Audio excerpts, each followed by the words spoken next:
들으실 하나님의 말씀은 신약성경 마가복음 15장 34절의 말씀이 되겠습니다. 마가복음 15장 34절의 말씀 우리 함께 봉독하겠습니다. 제9시에 예수께서 크게 소리 지르시되 엘리 엘리라마 사박다니 하시니 이를 번역하면 나의 하나님 나의 하나님 어찌하여 나를 버리시나이까 하는 뜻이라. 아멘. 기도하시겠습니다. 좋으신 아버지 감사합니다. 오늘 하나님께서 이토록 우리를 사랑하여 주셔서 귀하고 복된 성일주의 절에놓아 하나님 앞에 마음과 뜻과 정성을 다하여 예배드릴 수 있도록 인도하여 주신 하나님 감사합니다. 오늘 또 예배를 통해서 하나님 온전히 영광 받으시고 높임 받아 주시옵소서. 예수 이름으로 감사하며 기도합나이다. 아멘.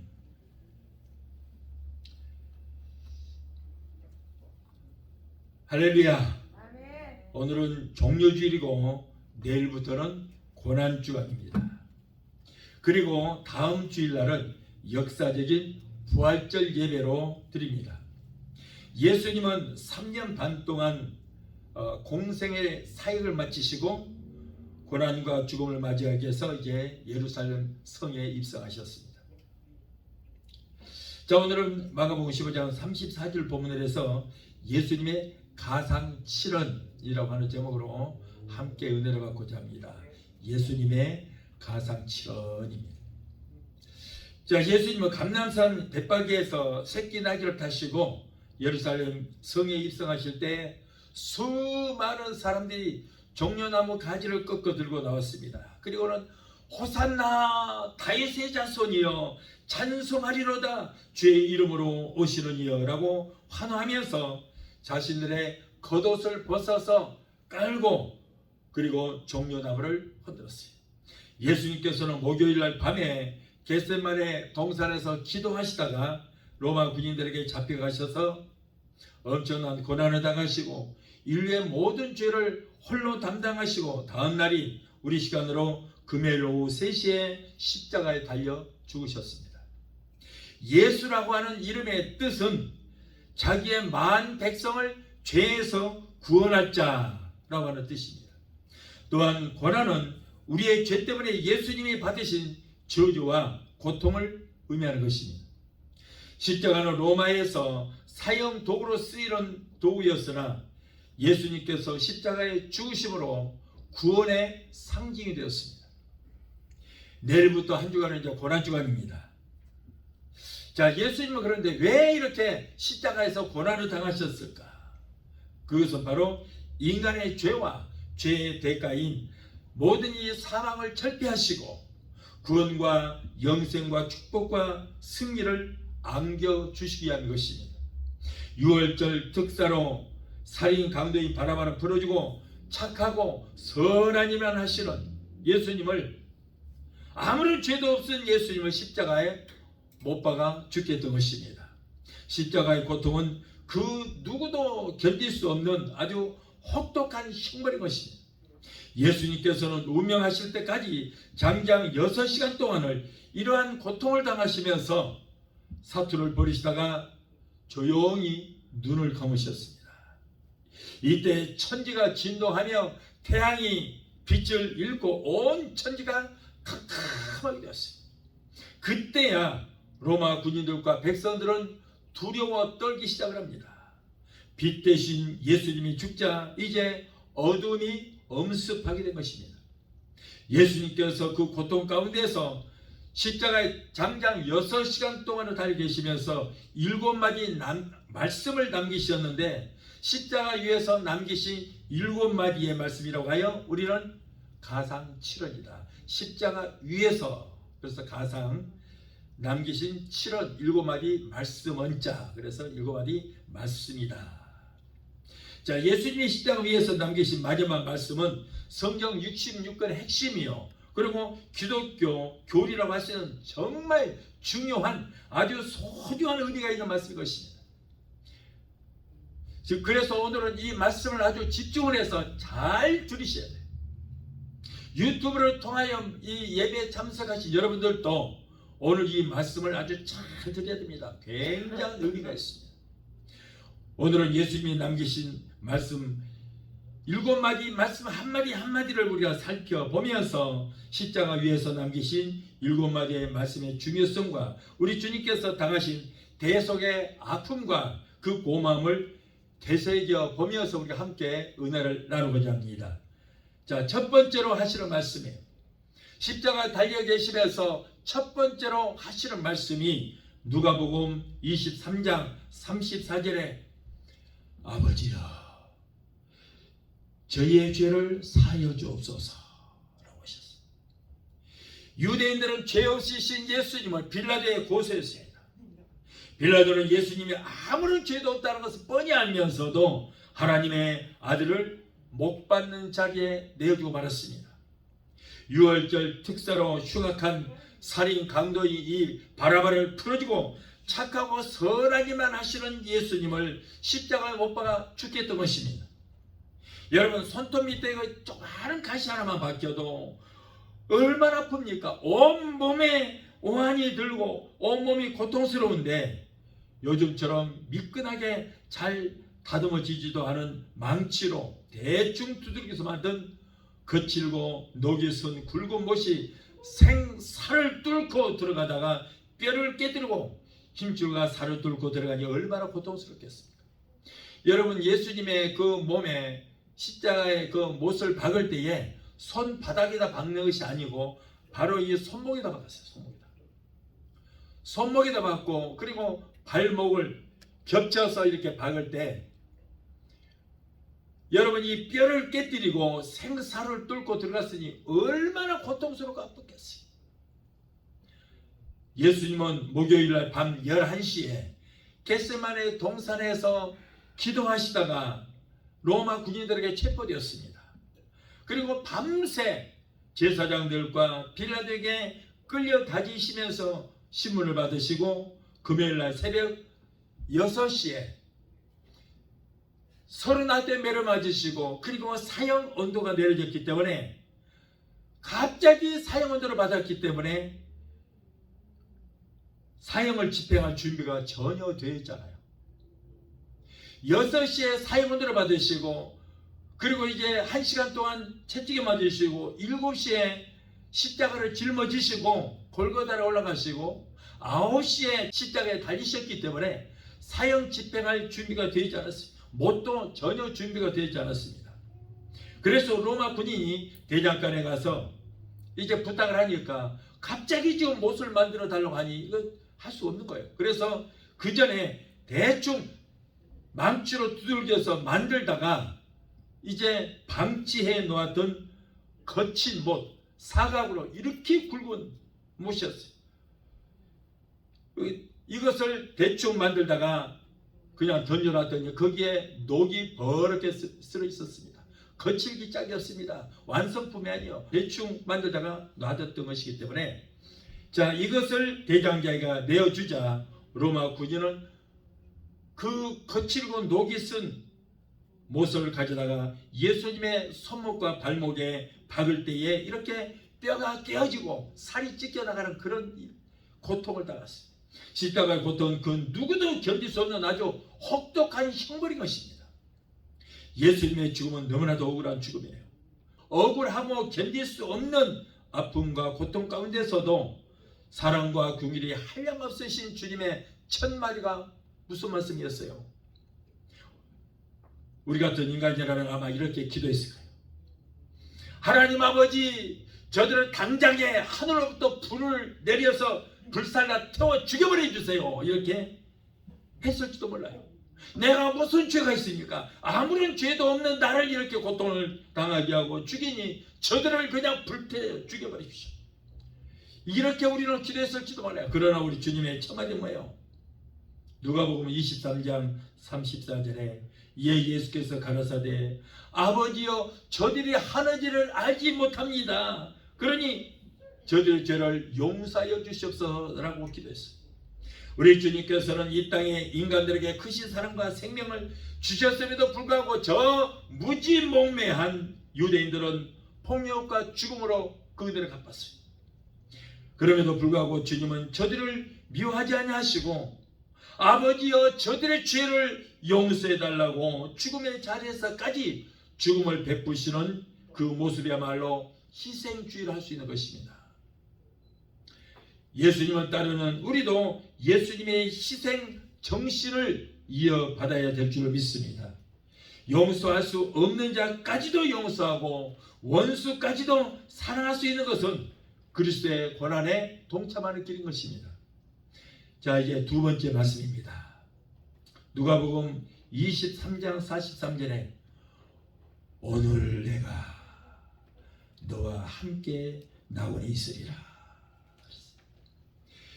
예수님의 좌우편에는 흉악한 살인 강도가 함께 못 박혀 있었습니다. 방화를 하고 사람들을 죽이고 강도짓을 한 강도들에게 십자가의 형은 당연한 것이었습니다. 그런데 곁에 못 박혀 있는 강도가 예수님을 바라보면서 조롱을 하기 시작합니다. 여보시오, 당신이 정말 하나님의 아들이요? 그렇다면 왜 거기에 십자가에 달려있어? 당신도 십자가에서 내려오고 우리도 좀 내려주시오. 당신은 하나님의 아들이라면서 이 조롱을 합니다.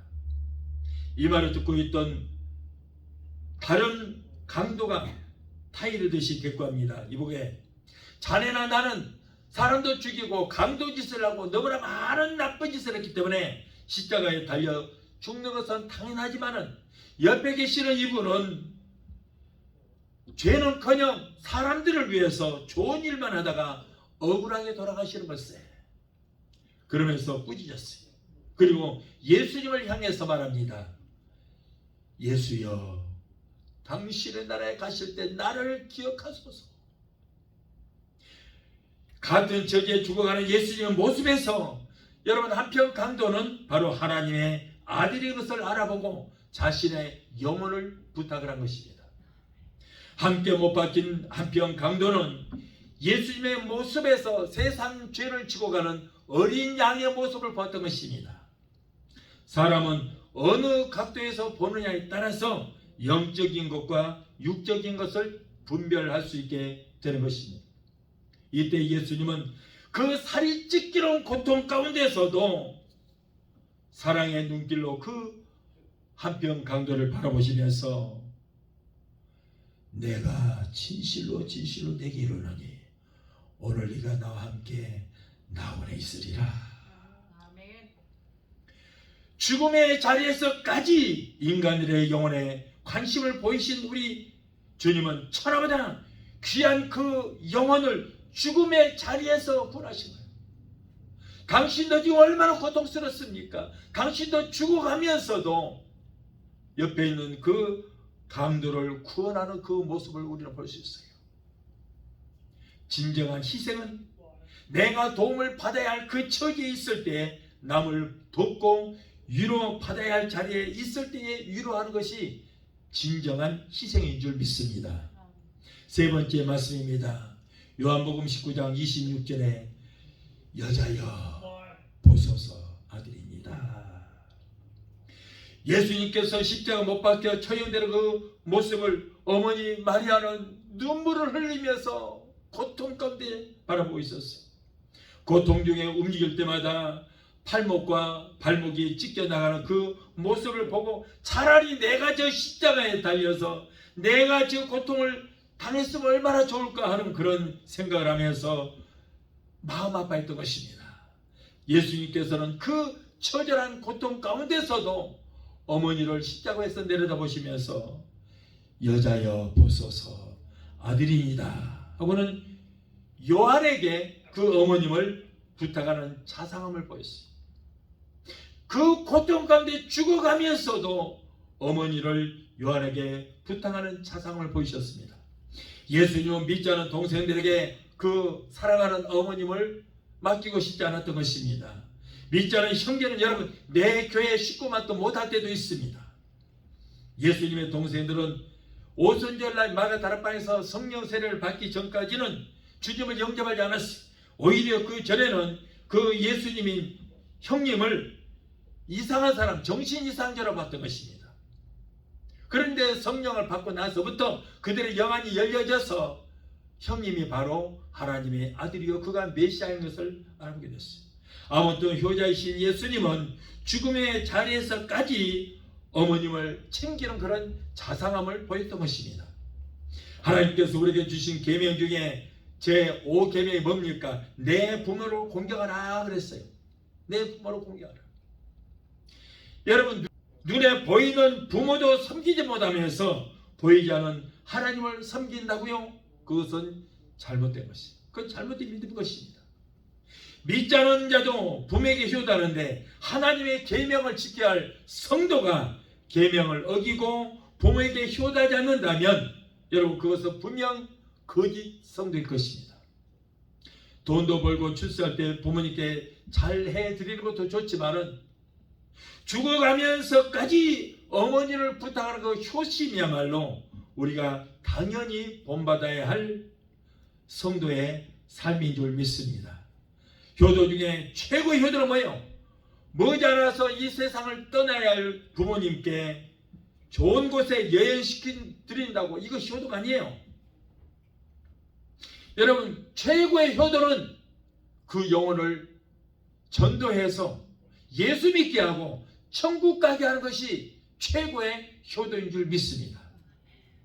나는 교회 나가고 나는 구원받았다 하면서도 지금 부모님들은 교회 나가지 않고 저 지옥을 향해서 가고 있음에도 불구하고 전혀 관심도 갖지 않고 그리고 딴 사람들 뭐 전도한다고 비행기 타고 은빛 날개 타고 저 유럽으로 어디로 아프리카로 동남아로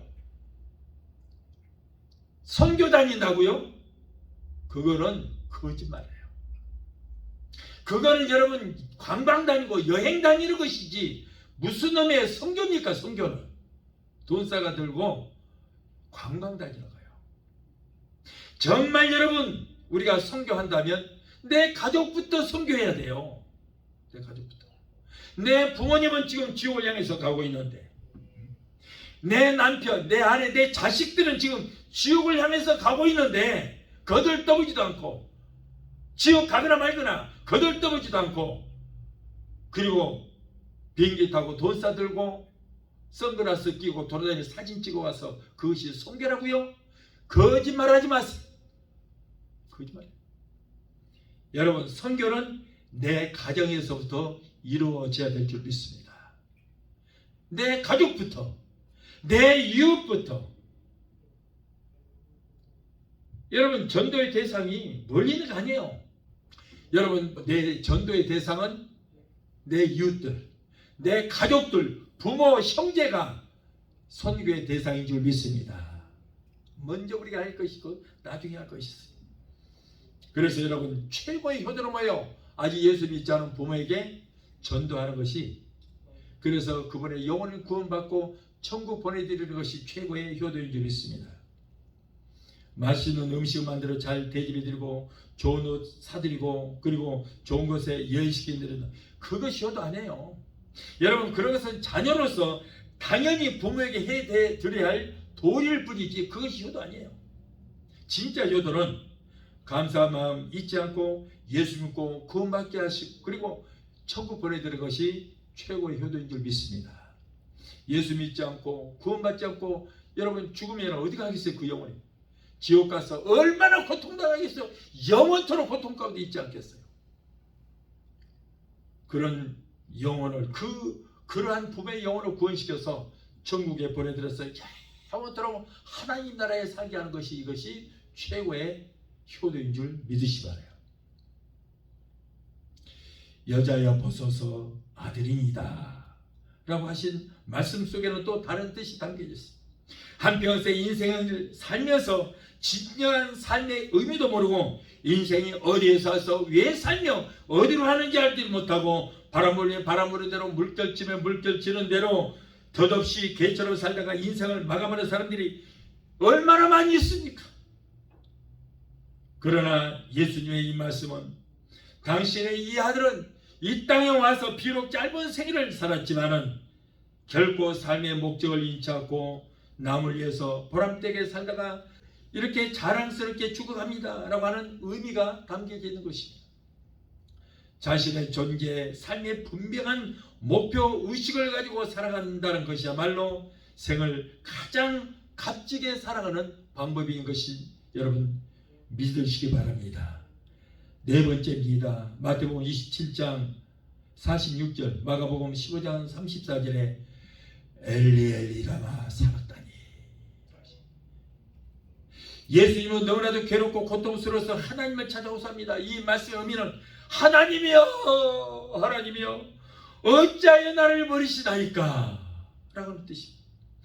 예수님은 인류의 죄를 짊어지신 죄인의 신분으로 죽으시기 때문에 하나님을 아버지라고 부르지를 못하고 하나님이여 하나님이라고 호칭하고 있습니다. 이토록 고난당하신 예수님에 대한 예언이 시편 22편에 자세하게 예언되어 있습니다.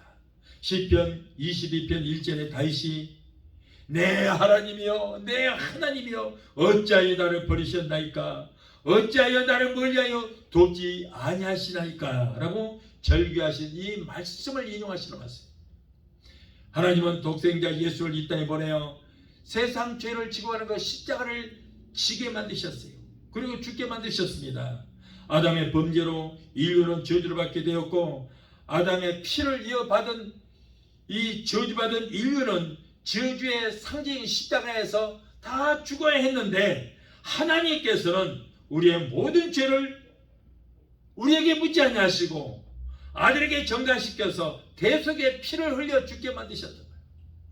이러한 사실을 예수님께서는 누구보다도 잘 알고 계셨습니다.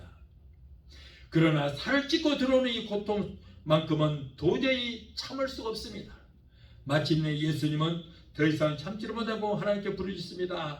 하나님이여 하나님이여 어찌하여 나를 버리시나이까. 어떤 분은 말하기를 예수님은 신이신데 무슨 아픔을 알겠느냐 무슨 고통을 알겠느냐고. 하지만 그렇지 않습니다. 예수님은 여러분 인간의 몸을 입고 오셨기 때문에 우리하고 똑같이 배고픈 것도 하셨고 피곤함도 하셨고 또 슬퍼도 하셨고 화도 내셨습니다. 예수님은 십자가의 그 고통도 우리와 똑같이 느끼신 거예요.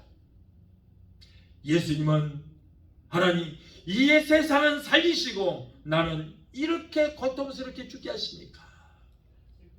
그러나 하나님께서는 그 아들의 절규하는 그 음성을 듣지 아니하시고 고개를 외면하고 말았습니다. 여러분 사랑하는 외아들을 십자가 못 박혀 죽게 하신 그 아버지의 심정이 어떻겠습니까? 하나님께서는 이렇게 우리를 사랑하시는 거예요. 하나님께서는 정말 그처럼 이 세상을 당신의 아들을 죽음의 자리에 내어주시기까지 우리를 살리실 만한 가치가 있었을까 하는 것입니다. 하나님께서는 벌레맛도 못한 저와 여러분을 구원하시기 위해서 하나밖에 없는 외아들을 십자가에 내어주시기까지 하신 것입니다. 왜 말인가 나리 하여 주 돌아가셨나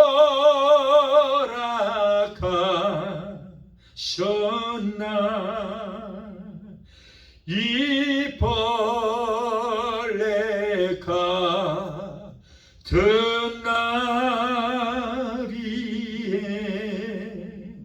그네 받으셨나.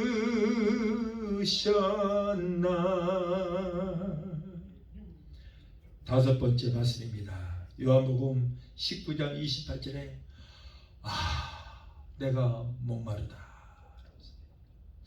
예수님은 살이 찢기는 아픔과 뼈가 으스러지는 그 고통으로 몸부림을 치셨습니다. 이때 십자가 밑에 있던 로마 군인이 예수님을 쳐다보면서 창으로 예수님의 옆구리를 푹 찔렀습니다. 그러자 창에 찔린 천자국에서는 물과 피가 쏟아져 나왔습니다. 물과 피를 쏟으신 우리 주님께서는 더군다나 태양이 장렬하는 하늘과 땅 사이에 장장 6시간 동안을 달려 계셨기 때문에 심한 갈증이 났던 것입니다. 예수님께서는 인류의 영적 목마름을 위해서 자신의 몸을 내어주셨습니다. 요한복음 4장 14절에 나의 주는 물을 먹는 자는 영원히 목마르지 아니하리니 나의 주는 물은 그 속에서 영생하도록 솟아나는 샘물이 되리라. 또한 요한복음 7장 37절에 누구든지 목마르거든 내게로 와서 마시라고 말씀하셨습니다. 영적 목마름으로 가는 우리에게 영원히 목마름이 없는 영생수를 주시기 위해서 물과 피를 남김없이 우리에게 쏟아 주신 줄 믿습니다. 주님께서는 목이 마르다고 외치실 때 어느 누구도 돌아보지 않자 그때 보다 못한 로마 군인이 쓰디 쓴 쓸개 탄 물을 찍어서 예수님의 입에 넣어드리자 우리 주님께서는 고개를 외면하셨어요. 그 쓴물은 바로 해흉이라고 해서 여러분 진통제인 것입니다. 그 엄청난 고통을 진통제를 먹어서 고통을 느끼지 않게 하기 위해서 그 해용을 입에다 넣어드렸지만 우리 예수님께서는 인류의 모든 고통을 감당하시기 위해서 고개를 돌리시고 그 해용을 피하셨어요. 그런데 그것보다도 그 무엇보다도 여러분 우리 예수님은 고독이라는 갈증과 싸워야 했던 것입니다. 십자가에 달리신 예수님 곁에는 그동안에 생사고락을 같이 하면서 죽음의 자리에까지라도 같이 가겠다고 맹세했던 12명의 제자들 중에 누구 하나도 없었어요. 70여 명의 제자들도 그 중에 하나도 없었고 병고침을 받았던 사람들 중에서도 단 한 사람도 예수님의 십자가 곁에는 없었던 것입니다. 떡과 고기를 얻어먹었던 3만여 명의 사람들 중에서도 그 누구 하나도 없었어요. 예루살렘 입성하실 때 종려나무 가지를 흔들고 호산나 호산나라고 외쳤던 그 많은 사람들 중에서도 단 한 사람도 예수님의 십자가 곁에는 있지 않았습니다. 우리 주님 십자가에 달리실 때 혼자서 그 고통 가운데 십자가 달리실 때 얼마나 두렵고 외롭고 고독하셨겠느냐. 여섯 번째 말씀입니다. 요한복음 19장 30절에 내가 다 이루었다. 죽음이 1시간쯤 남아있을 때에 내가 다 이뤘다라고 승리를 선포하신 거예요. 자, 그러면 무엇을 이루셨을까? 무엇을 이뤘을까요? 먼저 마귀와의 싸움에서 승리하셨다. 그런 말씀이에요. 첫사람 아담은 사악한 원수 마귀의 꼬임에 빠져서 하나님의 저주를 받아서 죽을 수밖에 없었던 것입니다. 하나님께서는 독생자를 여자의 후손으로 보내어 인류를 구원하시기 위해서 창세기 3장 15절에 사탄인 뱀은 여자의 후손의 발뒤꿈치를 물 것이며 여자의 후손은 뱀의 머리를 깨뜨릴 것이라고 말씀하셨습니다. 그 후로 4,000년이 지난 지금으로부터 2,000년 전에 예수님께서 아버지의 씨를 받지 않고 성령으로 잉태되어 동정녀 마리아에게 여자의 후손으로 탄생케 된 것입니다. 뱀이 마귀는 인류를 구원하신 메시아를 태어나자마자 헤롯을 통하여 죽여버리려고 했지만 실패하자 예수님께서 광야에서 금식하실 때 메시아의 사명을 감당하지 못하기 위해서 또 시험을 했습니다. 그러나 예수님은 마귀의 유혹을 말씀으로 물리치셨습니다. 마귀는 실패하자 다음으로는 베드로를 이용하여 인류의 구원 사역을 막으려 했지만 우리 주님께서는 그것이 바로 마귀의 역사인 것을 아시고 사탄아 내 뒤로 물러가라. 너는 나를 넘어지게 하는 자라 라고 물리치셨습니다. 이때 실패한 마귀는 결국 가룟 유다를 이용하여 예수님을 십자가에 못 박게 만들었던 것입니다. 뱀인 마귀는 여자의 후손의 발뒤꿈치를 물었다고 자신이 승리한 줄을 알았지만 그러나 예수님께서 내가 다 이뤘다 라고 승리를 선포하시고 승전가를 부르시게 된 것입니다. 주님은 인류를 위하여 죽으시러 오신 것입니다. 그런데 마귀는 그 사실을 모르고 예수님을 자신이 부리는 종들인 가룟 유다와 그리고 빌라도와 대제사장들을 이용해서 십자가에 죽게 했던 것입니다. 예수님이 십자가에서 죽으심으로 이제 마귀의 머리는 깨뜨려져 버린 거예요. 요한일서 3장 8절에 하나님의 아들이 오신 것은 마귀의 일을 멸하러 오셨다고 말씀하셨어요. 이 일을 다 이루셨다라고 말씀합니다. 이제 그러므로 마귀는 이제 두려워할 미물이 아니에요. 예수님께서는 세상의 왕인 마귀를 이겼다. 내가 세상을 이겨내라고 말씀하셨어요. 주님께서 마귀의 머리를 깨뜨려 이기셨기 때문에 마귀를 이기신 마귀의 머리를 깨뜨리신 나사렛 예수 이름으로 명령하면 원수 마귀는 우리를 치려고 한 길로 쓸지라도 7길로 도망하는 역사가 일어나게 될 줄로 믿습니다. 그러므로 마귀를 대적하라. 그리하면 너희를 피하리라. 또한 마가복음 16장 17절에 믿는 자에게 이런 표적이 있다니 저희가 내 이름으로 뭐라고요?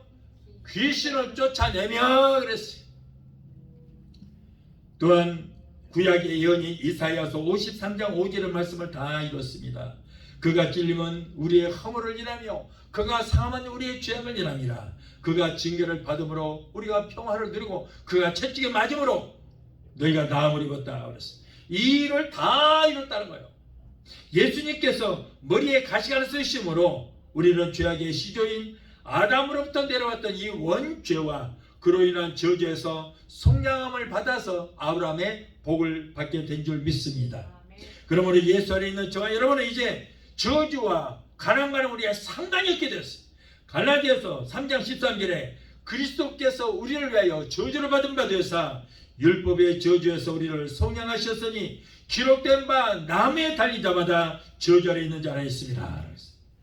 아담의 범죄로 아담을 위해서 지음받은 모든 피조물들이 저주를 받아 땅도 가시와 엉겅퀴를 얘기 됐습니다. 그러므로 여러분, 이 가시는 저주를 상징하는 거예요. 그래서 인간은 이마에 땀을 흘려야만 흙에서 난심으로 먹고 살다가 한 줌의 흙으로 돌아가야 하는 그런 저주받은 인생이 되고만 것입니다. 그런데 우리 주님께서 머리에 저주의 상징이 가시관을 쓰심으로 우리를 위해서 머리에 가시관을 쓰신 예수를 믿음으로 우리는 저주에서 속량함을 받아 축복의 사람이 되게 된 줄로 믿습니다. 로마 군인들이 예수님의 머리에 씌운 가시는 바로 저주를 상징하는 거예요. 이것은 아담의 타락으로 인하여 인간에게 다가온 모든 저주가 예수님의 머리 위에 옮겨졌다는 것을 말씀을 하고 있습니다.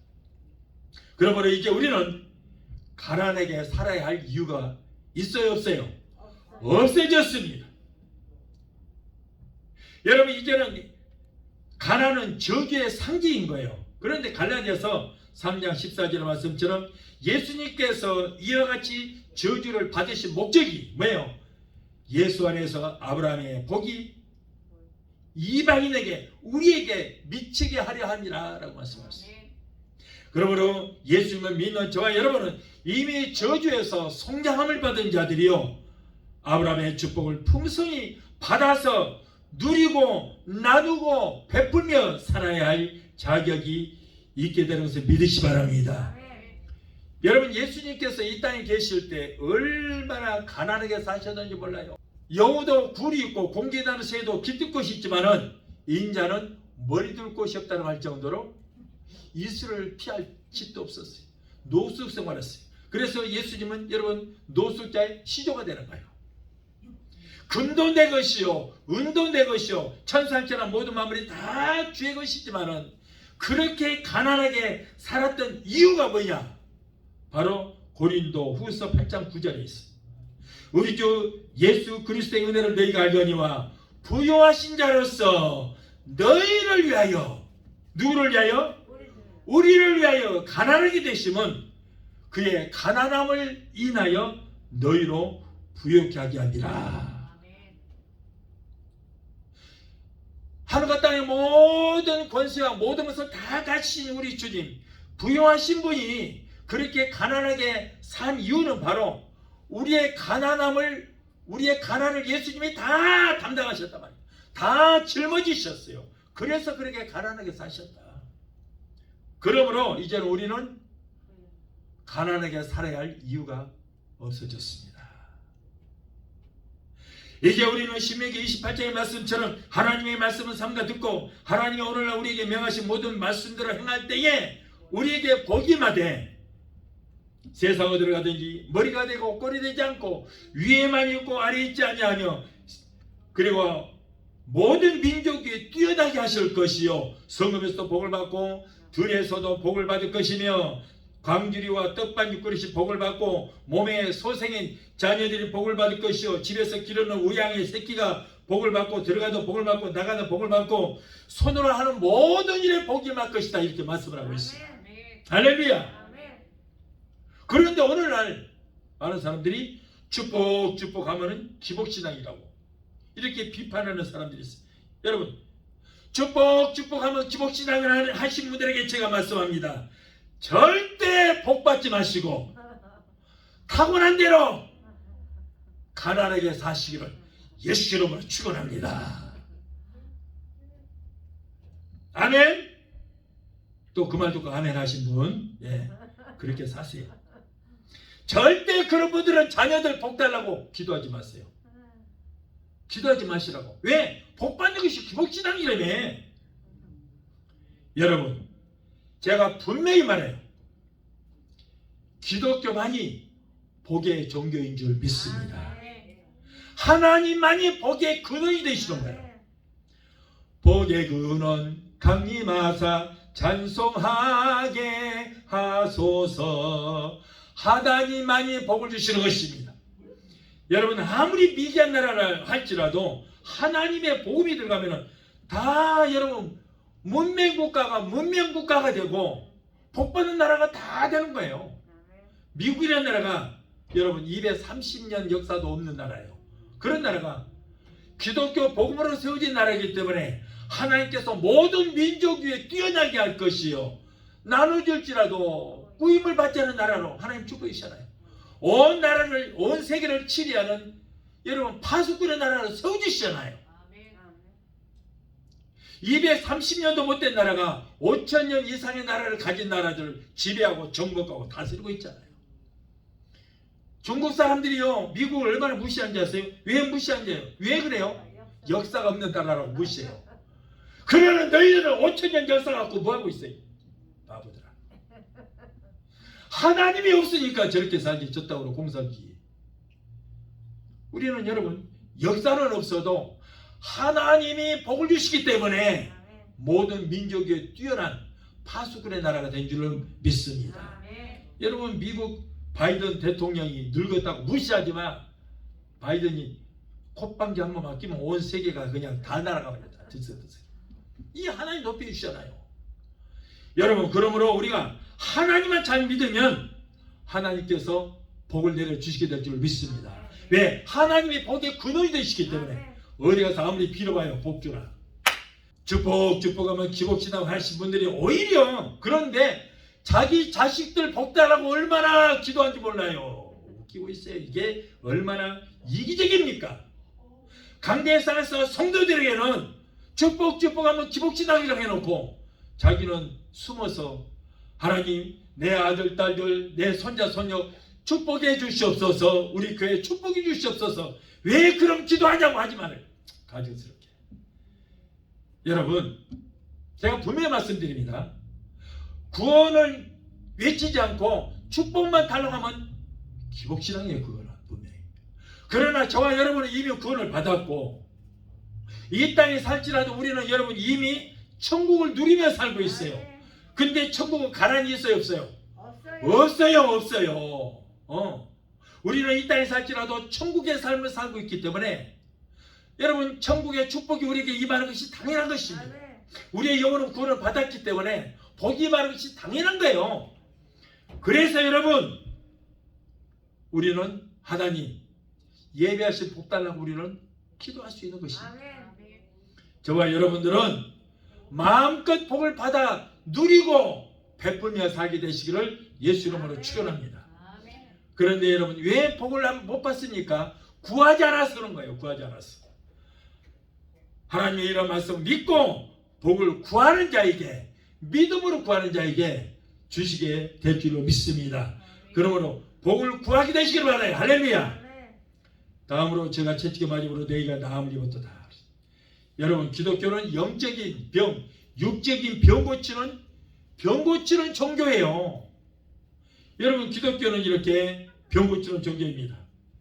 아담이 범죄함으로 인간은 죄사신 사망을 맞이하게 되었고 육체의 죽음을 맞이하게 해서 질병이 많습니다. 그런데 예수님께서는 우리의 모든 질병의 문제까지도 다 해결해 주신 줄 믿습니다.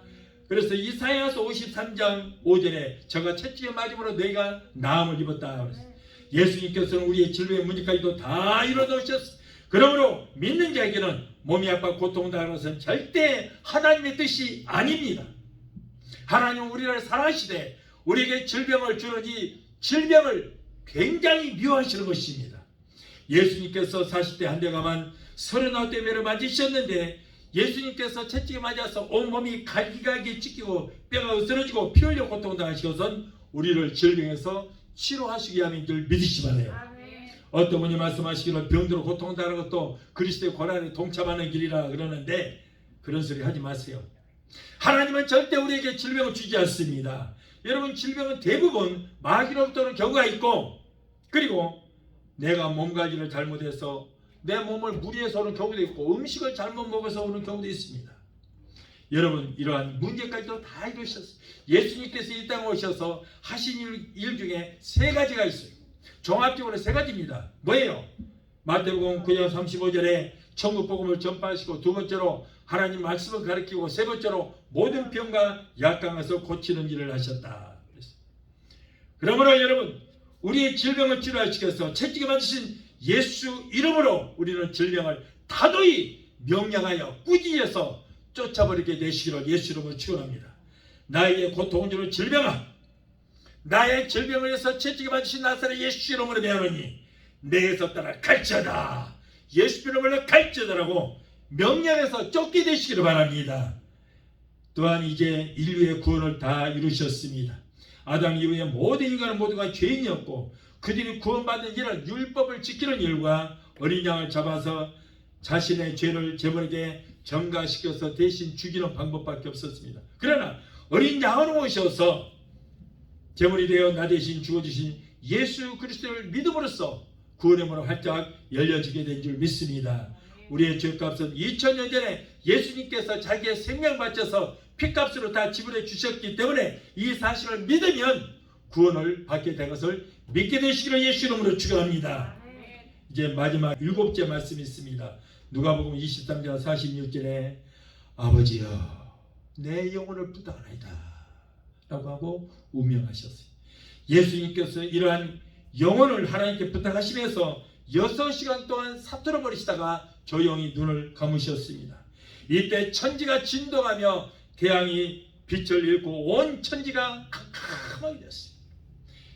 그때야 군인들과 백성들은 두려워 떨기 시작을 했습니다. 빛 대신 예수님이 죽자 이제 어둠이 엄습하게 된 것입니다. 예수님 마지막 하신 말씀은 이 세상을 떠나면 또 다른 세상이 있다는 것을 우리에게 증명해 주고 있습니다. 사람은 누구나 한 번은 죽습니다. 그러나 하나님을 믿는 우리는 사후에 또 다른 세계가 있다는 것을 여러분 알기 때문에 소망을 갖고 영혼을 하나님께 맡기고 눈을 감을 수 있게 되는 것입니다. 예수님께서 십자가 못 박혀 하늘과 땅 사이에 장장 6시간 동안을 달려 죽음의 고통 가운데서도 아주 소중한 7마디 말씀을 남기셨는데 한 말씀 한마디가 우리에게 너무나도 소중한 말씀인 것을 깨닫고 말씀을 마음에 새겨서 말씀대로 사는 저와 여러분이 되어야 할 줄로 믿습니다. 찬양 강구하시고 기도하시겠습니다.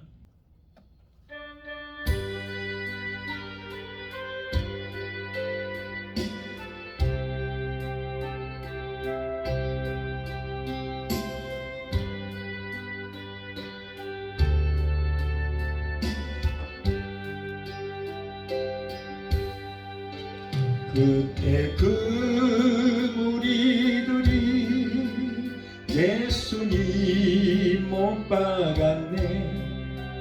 녹슨 세계의 그 못으로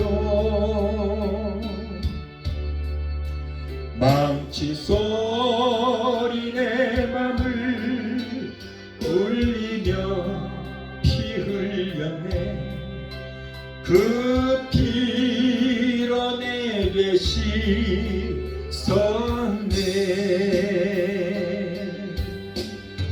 주여 저들의 죄를 용서하여 주소서. 주님 눈물로 기도했네. 정결한 그 법의 피 나를 위해 흘렸네. 그 피로 내게 씻었네.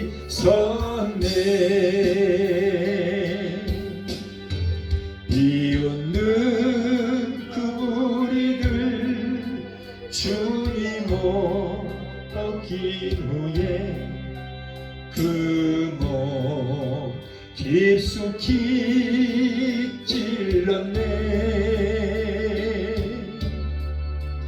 귀중한 그 법의 피 나를 위해 흘렸네. 그 피로 내게 씻었네.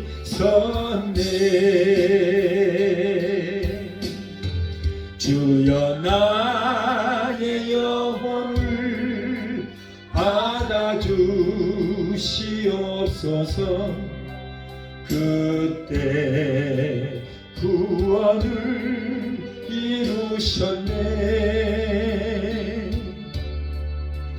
마지막 피 한 방울 나를 위해 흘렸네.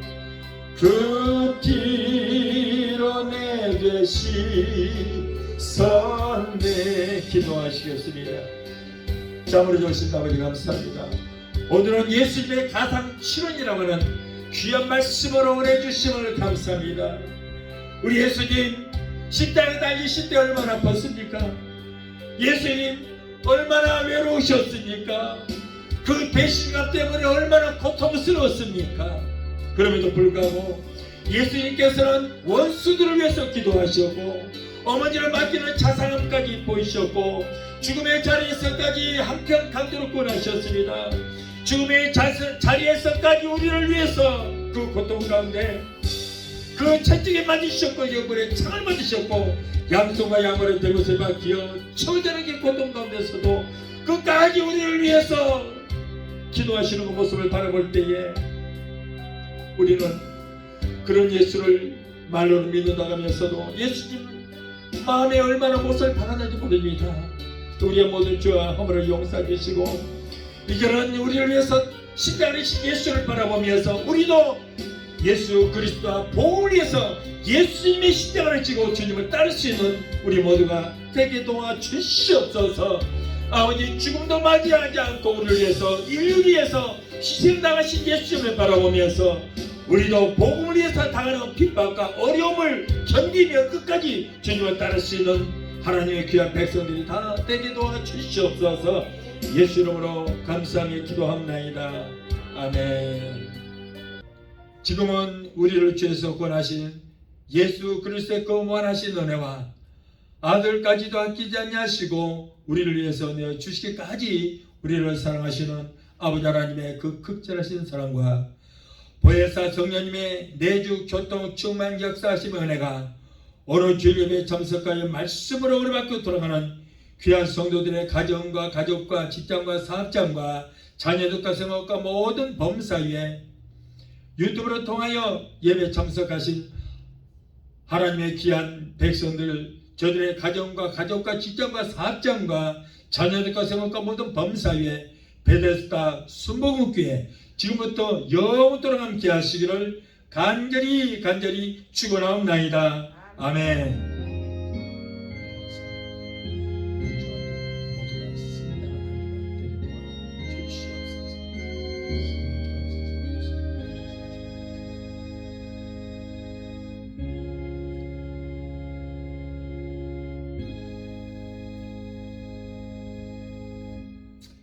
할렐루야. 하나님께